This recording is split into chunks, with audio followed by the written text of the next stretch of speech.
Good morning students. अभी हम जो पढ़ने वाले हैं वो है चरक कल्प स्थान, 4th चैप्टर, जिसका नाम किया जाता है धमार्गव कल्प। ठीक। जो चरक सिद्धि स्थान है 11 संभाषा वाले चैप्टर में, उसमें क्या है, धमार्गव जो ड्रग है उसको किसके लिए लिया हुआ है, पांडु रोग के लिए बताया हुआ है। उसके बाद हम सबसे पहले धमार्गव के पर्याय देख लेते हैं। तो क्या आ जाते हैं, कर्कटोकी, कोटफला, महाजालिनी, राजकोषतकी के ये क्या है, धमार्गव के पर्याय बताए हुए हैं।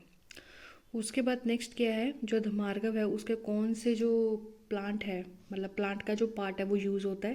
तो उन्होंने बोला है फलम पुष्पम प्रवालम। तो एक तो फल है फ्रूट्स, पुष्प हो गए फ्लावर्स, और कोमल पत्तियाँ। यहाँ पर कोमल पत्तियों को क्या बोला हुआ है, प्रवाल बोला हुआ है। ठीक है, लीव्स को।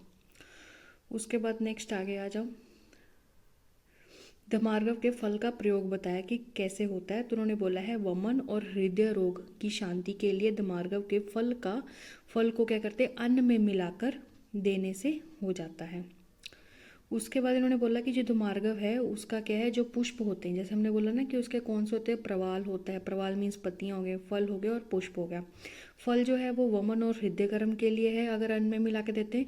जो उसके पुष्प है, पुष्प के लिए उन्होंने बोला कि अगर कोई उसकी गंध जो है वो सूंघ लेता है, ठीक है ना, मतलब उसकी गंध ही ऐसी है कि कोई भी उसको सूंघेगा तो वो क्या है, वमन होने का उसका मतलब वमन करवा दिया जाता है उससे।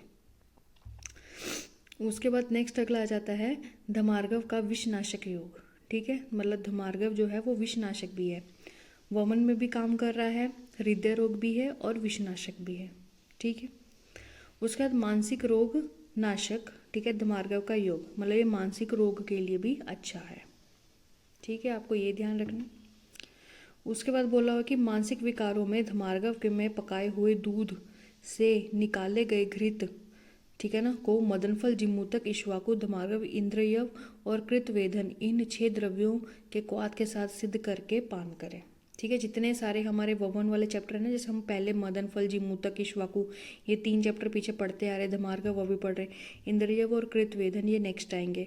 तो इन 6 का क्या करना, क्वाथ बनाना है, और इसको क्या है, धमार्गव का जो घृत है, जैसे कि हम जो स्नेह कल्पना पढ़ते हैं, उससे क्या हमें अच्छे से उसको पकाना है। ठीक है ना, तो वो उसको क्या है, पान करवाना है। इससे क्या होगा, जो मानसिक रोग है वो क्या हो जाएंगे, ठीक हो जाएंगे। उसके बाद नेक्स्ट इन्होंने क्या बोला हुआ है, धमार्गव की पत्तियों से कितने हैं, 9 योग बताए हैं, दूध से 8 योग बताए हैं, सूरा और आसव से 2 योग बताए हैं, कषाय से 20 और कल्क से 10 योग बताए हैं। ठीक। उसके बाद क्या कहते हैं, शक्रित रस से क्या है, 2 योग बताए हैं, अन्न से मिलाकर 1 योग है, नस्य से 1 योग है, अवलेय से 10 है, घृत से 1 है। इस तरह करके क्या है, धमार्गव हुए टोटल कितने बताए हुए हैं, 60 योग बताए हुए हैं, मतलब 60 कल्पों के बारे में वर्णन है। एमसीक्यू में पूछ लेते हैं कि 60 कल्प जो हैं वो किस में है, तो वो किस में आता है, धमार्गव में।